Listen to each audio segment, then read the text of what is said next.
కార్యకర్తలను కాపాడుకునేందుకు చంద్రబాబు రెచ్చగొట్టే ధోరణిలో మాట్లాడుతున్నారని కాకినాడ రూరల్ ఎమ్మెల్యే మాజీ మంత్రి కురసాల కన్నబాబు వ్యంగ్యంగా వ్యాఖ్యానించారు.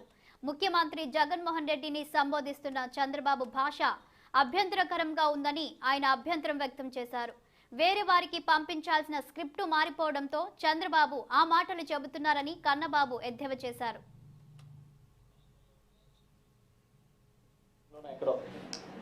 రేపు రాబోయేవి 2024లో రాబోయేవి నాకు చివరి ఎన్నికలని ఆయనే ప్రకటించుకున్నాడు. రేపు 2024లో జరిగే ఎన్నికలు చంద్రబాబు నాయుడు గారికి తెలుగుదేశం పార్టీకి చివరి ఎన్నికలని ఆయన ప్రకటించుకున్న తర్వాత అక్కడి నుంచి చూస్తే ఆయన ఏం మాట్లాడుతూ ఉన్నాడో, ఆయన ఎలా బిహేవ్ చేస్తున్నాడో, ఆయన బాడీ లాంగ్వేజ్ ఏంటో చాలా విచిత్రంగా కనిపిస్తూ ఉంది.